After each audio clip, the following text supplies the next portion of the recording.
পরে সেদিনকার মতো জমিলাকে ডাকতে সাহস হয় না।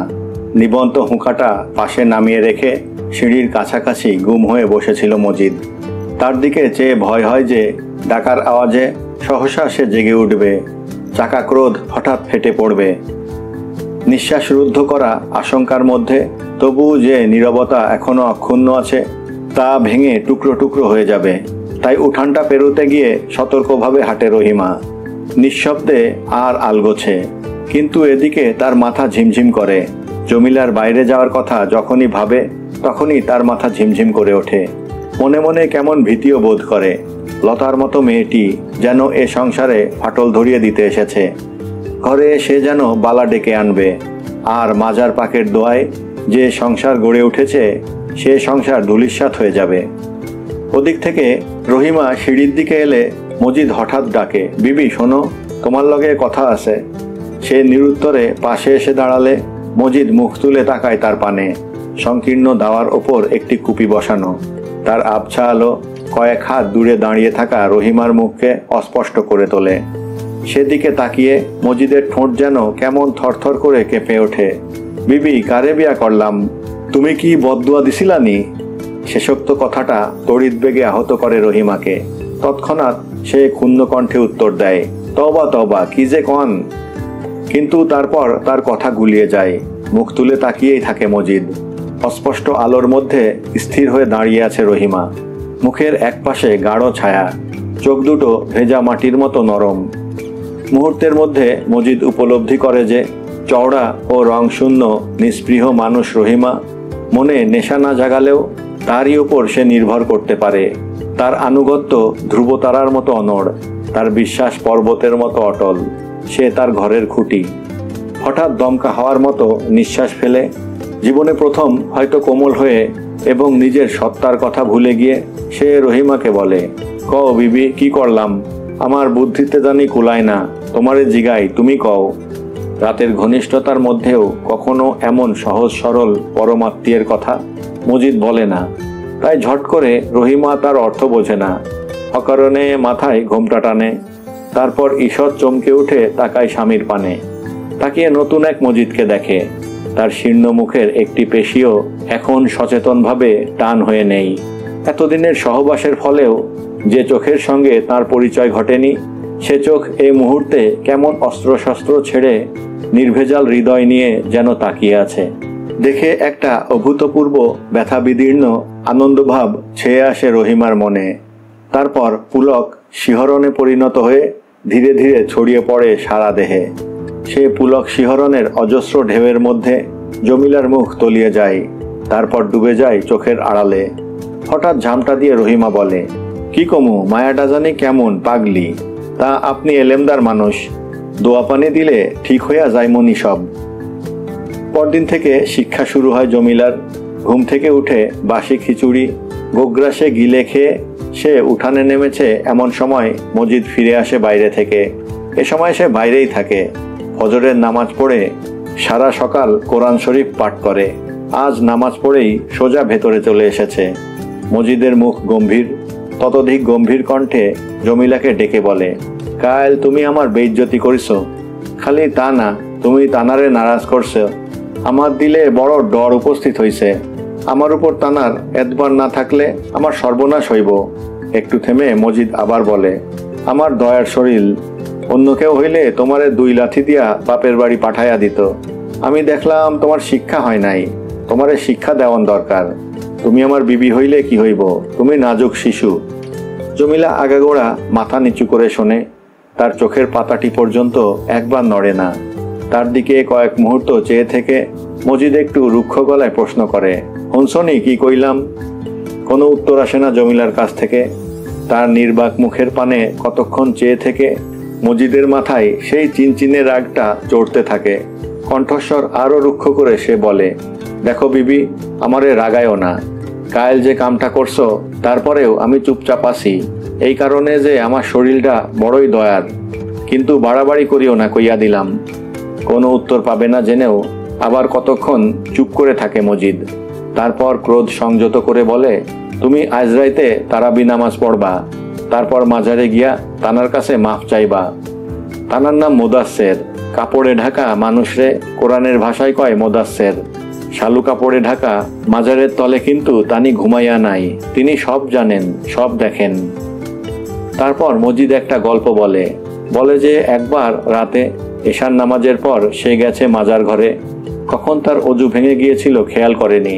মাজার ঘরে পা দিতেই হঠাৎ কেমন একটি আওয়াজ কানে এলো তার, যেন দূর জঙ্গলে শত সহস্র সিংহ একযোগে গর্জন করছে। বাইরে কি একটা আওয়াজ হচ্ছে ভেবে সে ঘর ছেড়ে বেরুতেই মুহূর্তে সে আওয়াজ থেমে গেল। বড় বিস্মিত হলো সে। ব্যাপারটার আগা মাথা না বুঝে কতক্ষণ হতভম্বর মতো বাইরে দাঁড়িয়ে থাকলো। একটু পরে সে যখন ফের প্রবেশ করলো মাজার ঘরে, তখন শোনে আবার সেই শত সহস্র সিংহের ভয়াবহ গর্জন। কি গর্জন! শুনে রক্ত তার পানি হয়ে গেল ভয়ে। আবার বাইরে গেল, আবার এলো ভেতরে। প্রত্যেকবারই একই ব্যাপার। শেষে কি করে খেয়াল হলো যে অজু নেই তার। নাপাক শরীরে পাক মাজার ঘরে সে ঢুকেছে। ছুটে গিয়ে মজিদ তালাবে অজু বানিয়ে এলো। এবার যখন সে মাজার ঘরে এলো তখন আর কোনো আওয়াজ নেই। সে রাতে দরগার কোলে বসে অনেক অশ্রু বিসর্জন করলো মজিদ।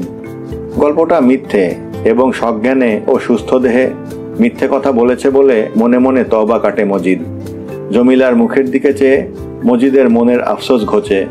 যে অত কথাতেও একবার মুখ তুলে তাকায়নি, সে মাজার পাকের গল্পটা শুনে চোখ তুলে তাকিয়ে আছে তার পানে।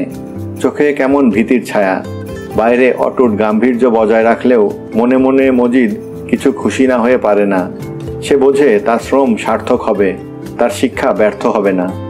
তয় তুমি আইজ রাইতে নামাজ পড়বা তারাবির, আর পরে তানার কাছে মাপ চাইবা।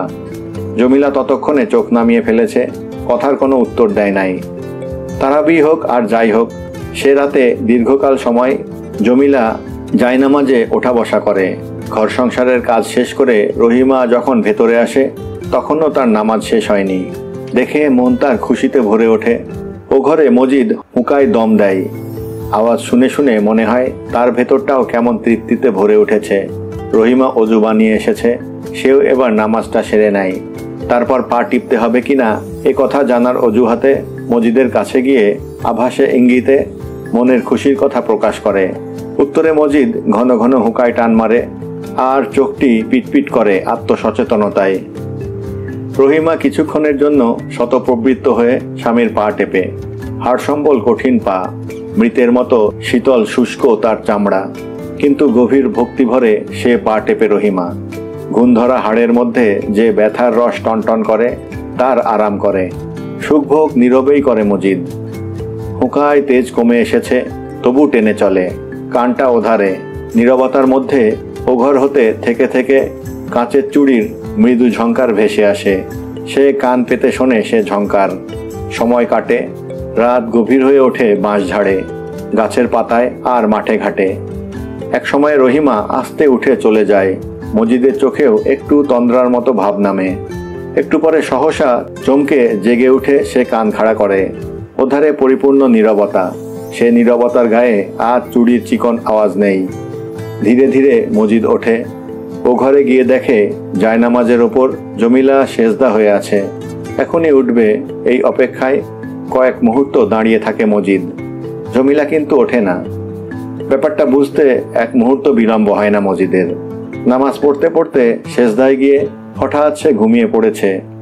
দস্যুর মতো আচমকা এসেছে সে ঘুম। এক পলকের মধ্যে কাবু করে ফেলেছে তাকে। কয়েক মুহূর্ত চুপচাপ দাঁড়িয়ে থাকে মজিদ, বোঝে না কি করবে।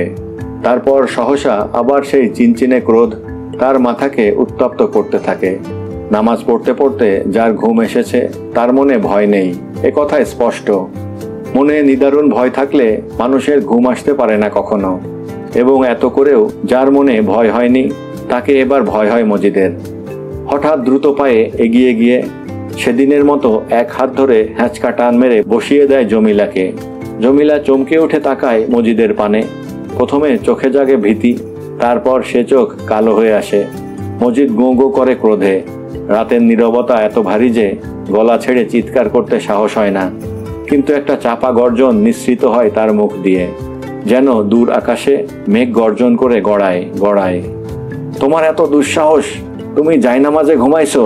তোমার দিলে একটু ভয় ডর হইব না?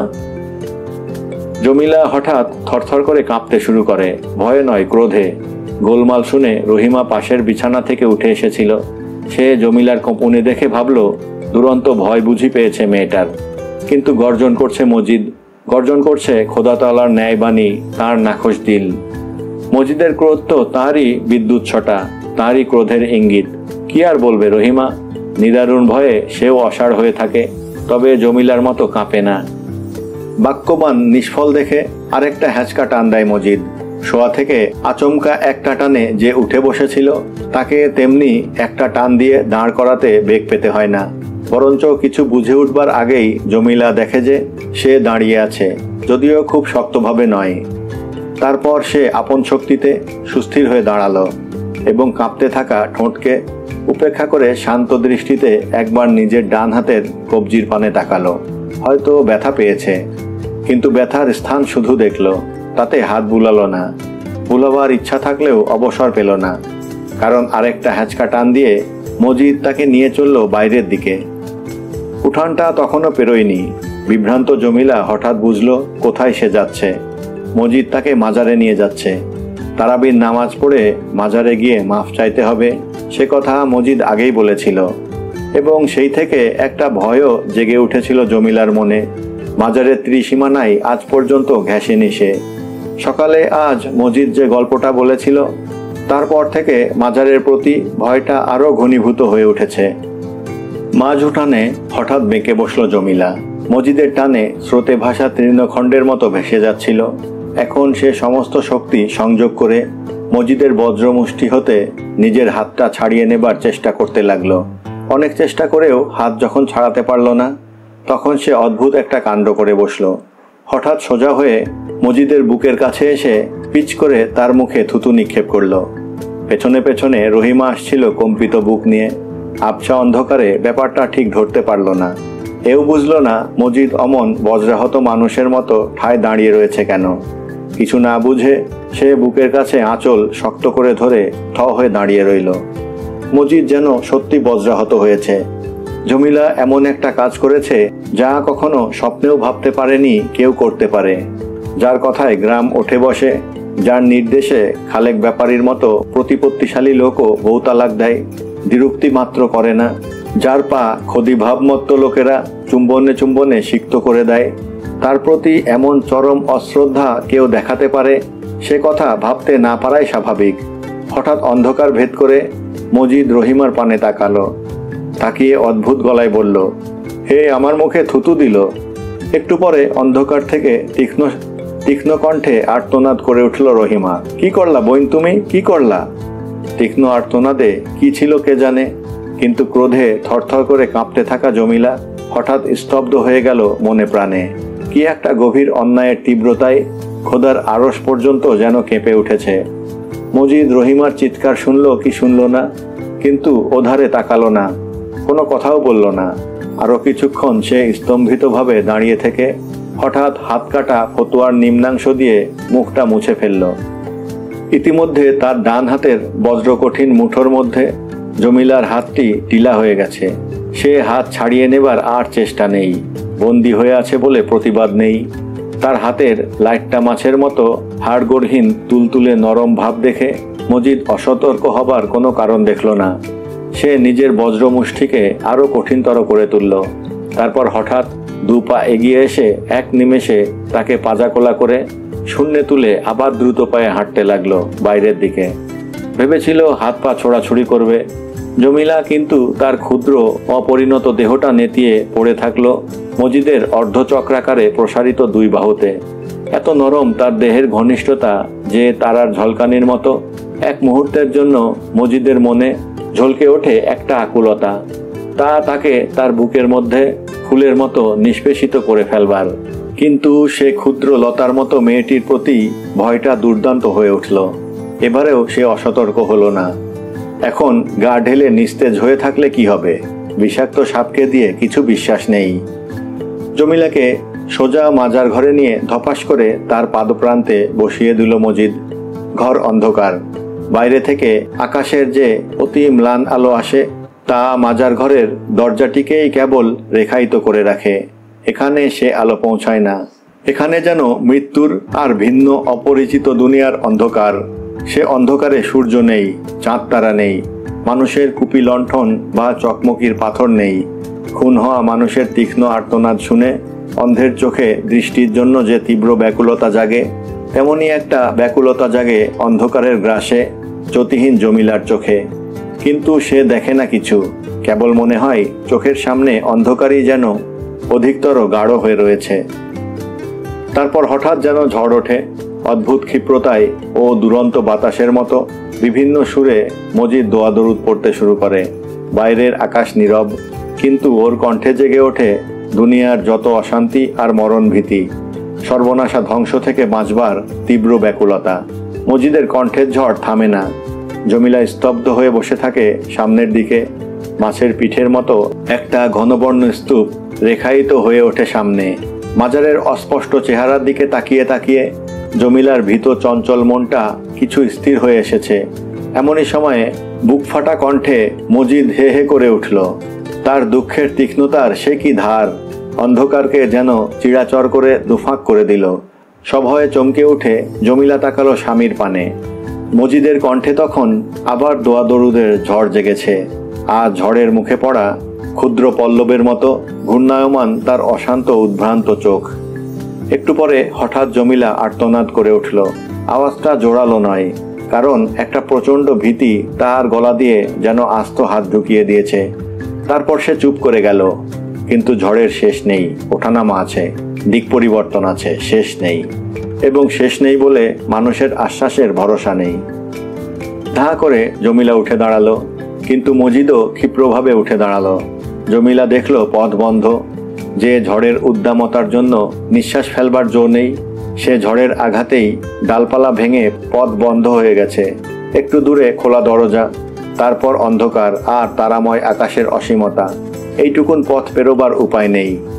জমিলাকে বসিয়ে কিছুক্ষণের জন্য দোয়া দরুদ পড়া বন্ধ করে মজিদ। এই সময় সে বলে, দেখো, আমি যেইভাবে বলি সেইভাবে করো। আমার হাত হইতে দুষ্ট আত্মা ভূত প্রেত রক্ষা পায় নাই। এই দুনিয়ার মানুষরা যেমন আমারে ভয় করে শ্রদ্ধা করে, তেমনি ভয় করে শ্রদ্ধা করে অন্য দুনিয়ার জিন পরীরা। আমার মনে হইতাছে তোমার উপর কারো আসর আছে। না হইলে মাজার পাকের কোলে বৈশাও তোমার চোখে এখনো পানি আইলো না কেন? কেন তোমার দিলে একটু পাশেমানির ভাব জাগলো না? কেনই বা মাজার পাক তোমার কাছে আগুনের মতো অসহ্য লাগিতেছে? এই বলে সে একটা দড়ি দিয়ে কাছাকাছি একটা খুঁটির সঙ্গে জমিলার কোমর বাঁধল। মাঝখানের দড়িটি ঢিলা রাখলো, যাতে সে মাজারের পাশেই বসে থাকতে পারে। তারপর ভয়ে অসাড় হয়ে যাওয়া জমিলার দিকে শান্ত দৃষ্টিতে তাকিয়ে বলল, তোমার জন্য আমার মায়া হয়। তোমারে কষ্ট দিতেছি, তার জন্য দিলে কষ্ট হইতেছে। কিন্তু মানুষের ফোড়া হইলে সে ফোড়া ধারালো ছুরি দিয়া কাটতে হয়, জিনের আসর হইলে বেদ দিয়া চাপকাইতে হয়, চোখে মরিচ দিতে হয়। কিন্তু তোমারে আমি এইসব করুম না, কারণ মাজার পাকের কাছে রাতের এক প্রহর থাকলে যতই নাছড়বান্দা দুষ্ট আত্মা হোক না কেন, বাপ বাপ ডাক ছাড়ি পালাইব।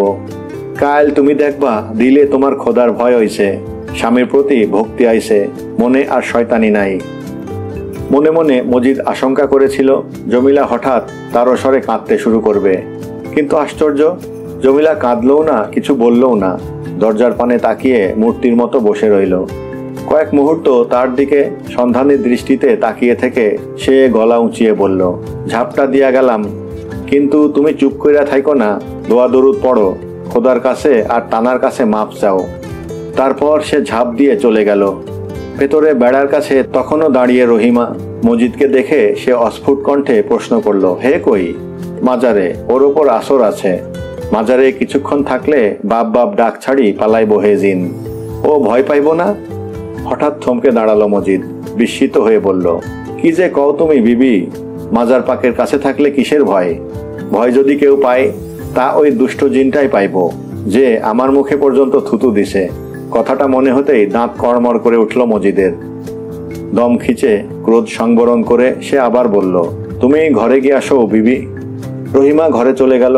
গিয়ে ঘুমালো কি জেগে রইল তার সন্ধান নেবার প্রয়োজন বোধ করল না মজিদ। মধ্যরাতের স্তব্ধতার মধ্যে সে ভেতরের ঘরের দাওয়ার উপর চুপচাপ বসে রইল। যে কোনো মুহূর্তে বাইরে থেকে একটা তীক্ষ্ণ আর্তনাদ শোনা যাবে। এই আশায় সে নিজের শ্মশনকে নিঃশব্দ প্রায় করে তুলল, কিন্তু ওধারে কোনো আওয়াজ নেই। থেকে থেকে দূরে পেঁচা ডেকে উঠছে, আরো দূরে কোথাও একটা দীর্ঘ গাছের আশ্রয়ে শকুনের বাচ্চা নবজাত মানব শিশুর মতো অবিশ্রান্ত কেঁদে চলেছে। অন্ধকারের মধ্যে একটা বাদুড় থেকে থেকে পাক খেয়ে যাচ্ছে। রাতটা গুমোট মেরে আছে, গাছের পাতার নড়াচড়া নেই। বাইরে বসেও মজিদের কপালে ঘাম জমছে বিন্দু বিন্দু। সময় কাটে, ওধারে তবু কোনো আওয়াজ নেই।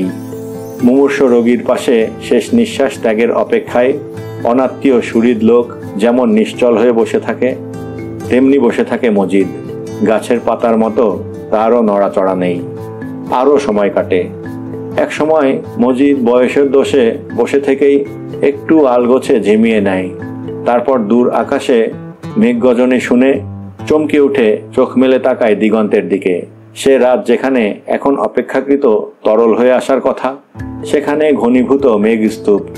থেকে থেকে বিজলি চমকায়, আর শীঘ্র শীতল হাওয়া বয়ে আসতে থাকে দক্ষিণ পশ্চিম কোণ থেকে। দেহের আড়মোড়া ভেঙে সোজা হয়ে বসে মজিদ।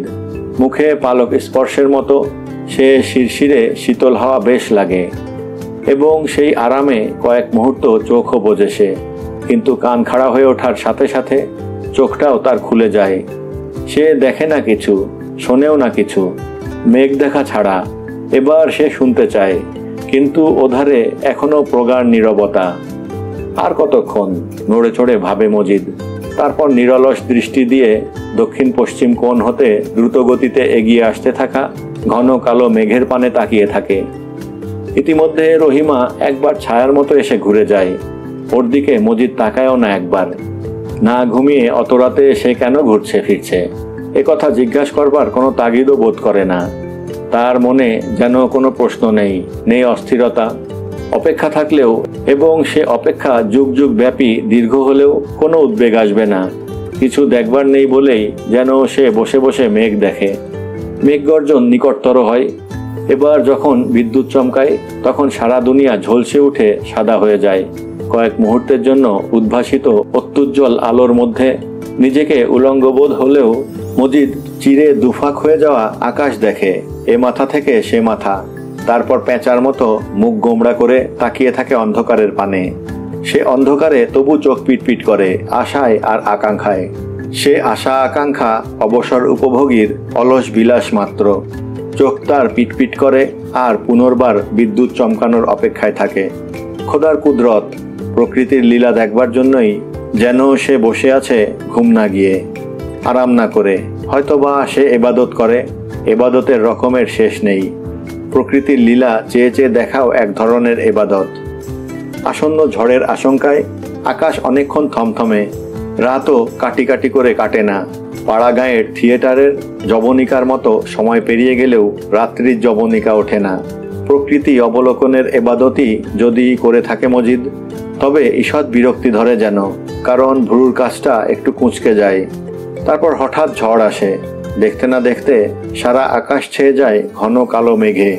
তীব্র হাওয়ার ঝাপটায় গাছপালা গোঙায়, থরথর করে কাঁপে মানুষের বাড়িঘর। মজিদ উঠে আসে ভেতরে, ভাবে ঝড় থামুক, কারণ আর দেরি নয়। ওধারে মেঘের আড়ালে প্রভাত হয়েছে, সুবহ সাদেক, নির্মল অতি পবিত্রতার বিকাশ। যে রাতে অসংখ্য দুষ্ট আত্মারা ঘুরে বেড়ায়, সে রাতের শেষ, নতুন দিনের শুরু। মজিদের কণ্ঠে গানের মতো গুনগুনিয়ে ওঠে 5 পদের সূরা আল ফালাক। সন্ধ্যার আকাশে অস্তগামী সূর্য ছাড়া ছড়ানো লাল আভাকে যে কুৎসিত ভয়াবহ অন্ধকার মুছে নিশ্চিহ্ন করে দেয়, সে অন্ধকারের শয়তানি থেকে আমি আশ্রয় চাই। চাই তোমারই কাছে হে খোদা, হে প্রভাবের মালিক। আমি বাঁচতে চাই যত অন্যায় থেকে, শয়তানের মায়াজাল থেকে, আর যত দুর্বলতা থেকে, হে দিনাদির অধিকারী। এদিকে প্রভাতের বাহ্যিক লক্ষণ দেখা যায় না। ঝড়ের পরে আসে প্রবল বৃষ্টি। অসংখ্য তীরের ফলার মতো সে বৃষ্টি বিদ্ধ করে মাটিকে। তারপর অপ্রত্যাশিতভাবে আসে শিলাবৃষ্টি। মজিদের ঢেউ তোলা টিনের ছাদে যখন পথভ্রষ্ট উল্কার মতো প্রথম শিলাটি এসে পড়ে, তখন হঠাৎ মজিদ সোজা হয়ে উঠে বসে। কান তার খাড়া হয়ে ওঠে বিপদ সংকেত শুনে। শীঘ্র অজস্র শিলাবৃষ্টি পড়তে শুরু করে। তড়িৎ বেগে মজিদ উঠে দাঁড়ায়। ভয়ে তার মুখটা কেমন কালো হয়ে গেছে। দুপা এগিয়ে ওধারে তাকিয়ে সে বলে, বিবি, শিলাবৃষ্টি শুরু হয়েছে। পরিষ্কার প্রভাতের অপেক্ষায় রহিমা গালে হাত দিয়ে চুপচাপ বসেছিল। সে কোনো উত্তর দেয় না। মজিদ আরেকটু এগিয়ে যায়। তারপর আবার উৎকণ্ঠিত গলায় বলে, বিবি, শিলাবৃষ্টি শুরু হয়েছে। রহিমা এবারও উত্তর দেয় না। তার আবছা চোখের পানে চেয়ে মনে হয় সে চোখ যেন জমিলার সেদিনকার চোখের মতো হয়ে উঠেছে, যেদিন সাতকুল খাওয়া খ্যাংটা বুড়ি এসে আর্তনাদ করেছিল। এদিকে আকাশ থেকে ঝরতে থাকে পাথরের মতো খণ্ড খণ্ড বরফের অজস্র টুকরো, হয় জমাট বৃষ্টিপাত। দিনের বেলা হলে বাছুরগুলো দিশেহারা হয়ে ছুটত, এক আধটা হয়তো আঘাত খেয়ে শুয়ে পড়ত। কাদের মিয়ার পেটওয়ালা ছাগলটা ডাকতে ডাকতে হয়রান হতো। বউরা আসতো বেরিয়ে, ছেলেরা ছুটত বাইরে, লুফে লুফে খেত খোদার ঢিল, কারণ শয়তানকে তাড়াবার জন্যই তো শিলা ছড়ে খোদা।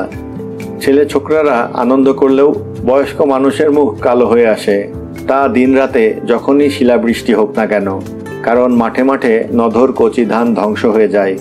শিলার আঘাতে তার শীষ ঝরে ঝরে পড়ে মাটিতে। যারা দোয়া দরুদ জানে তারা তখন ঝড়ের মুখে পড়া নৌকার যাত্রীদের মতো আকুল কণ্ঠে খোদাকে ডাকে। যারা জানে না তারা পাথর হয়ে বসে থাকে। রহিমার কাছে উত্তর না পেয়ে এলেমদার মানুষ মজিদ খোদাকে ডাকতে শুরু করে। একবার ছুটে দরজার কাছে যায়, সর্ষের মতো উঠানে ছেয়ে যাওয়া শিলা দেখে। তারপর আবার দোয়া দরুদ পড়ে, পায়চারি করে দ্রুত পদে। একসময় রহিমার সামনে গিয়ে থমকে দাঁড়ায়, বলে, কি হইল তোমার? দেখো না শিলাবৃষ্টি পড়ে। একবার নড়বার ভঙ্গি করে রহিমা, কিন্তু তবু কিছু বলে না। পোষা জীবজন্তু একদিন আহার মুখে না দিলে যে রহিমা অস্থির হয়ে ওঠে দুশ্চিন্তায়, দুটো ভাত অযথা নষ্ট হলে যে আফসোস করে বাঁচে না, সেই মাঠে মাঠে কচি নধর ধান নষ্ট হচ্ছে জেনেও চুপ করে থাকে। এবং যে রহিমার বিশ্বাস পর্বতের মতো অটল, যার আনুগত্য ধ্রুবতারার মতো অনড়, সেই যেন হঠাৎ মজিদের আড়ালে চলে যায়, তার কথা বোঝে না। মজিদ আবার ওর সামনে গিয়ে থমকে দাঁড়ায়, বিস্মিত কণ্ঠে বলে, কি হইল তোমার বিবি? রহিমা হঠাৎ গা ঝাড়া দিয়ে সোজা হয়ে বসে। তারপর স্বামীর পানে তাকিয়ে পরিষ্কার গলায় বলে, ধান দিয়া কি হইব, মানুষের জান যদি না থাকে? আপনি ওরে নিয়ে আসেন ভিতরে। কি একটা কথা বলতে গিয়েও মজিদ বলে না। তারপর শিলাবৃষ্টি থামলে সে বেরিয়ে যায়। গুড়ি গুড়ি বৃষ্টি পড়ছে তখনও। আকাশ এ মাথা থেকে সে মাথা পর্যন্ত মেঘাবৃত, তবু তা ভেদ করে একটা ধূসর আলো ছড়িয়ে পড়েছে চারধারে। ঝাপটা খুলে মজিদ দেখল লাল কাপড়ে আবৃত কবরের পাশে হাত পা ছড়িয়ে চিত হয়ে শুয়ে আছে জমিলা। চোখ বোজা, বুকে কাপড় নেই, চিত হয়ে শুয়ে আছে বলে সে বুকটা বালকের বুকের মতো সমান মনে হয়। আর মেহেদি দেওয়া তার একটা পা কবরের গায়ের সঙ্গে লেগে আছে। পায়ের দুঃসাহস দেখে মজিদ মোটেই ক্রুদ্ধ হয় না, এমনকি তার মুখের একটি পেশিও স্থানান্তরিত হয় না। সে নত হয়ে ধীরে ধীরে দড়িটা খোলে, তারপর তাকে পাঁচাকল করে ভেতরে নিয়ে আসে। বিছানায় শুইয়ে দিতেই রহিমা স্পষ্ট কণ্ঠে প্রশ্ন করে, মরছে নাকি? প্রশ্নটি এইরকম যে মজিদের ইচ্ছে হয় একটা হুঙ্কার ছাড়ে, কিন্তু কেন কে জানে সে কোনো উত্তর দিতে পারে না। শেষে কেবল সংক্ষিপ্তভাবে বলে, না। একটু থেমে আসতে বলে, ওর ঘোর এখনো কাটে নাই, আসের ছাড়লে এইরকমটা হয়। সে কথায় কান্না দিয়ে জমিলার কাছে দাঁড়িয়ে রহিমা তাকে চেয়ে চেয়ে দেখে। তারপর কি একটি প্রবল আবেগের বশে সে তার দেহে ঘন ঘন হাত বোলাতে শুরু করে। মায়া যেন ছলছল করে জেগে ওঠে, হঠাৎ বন্যার মতো দুর্বার হয়ে ওঠে।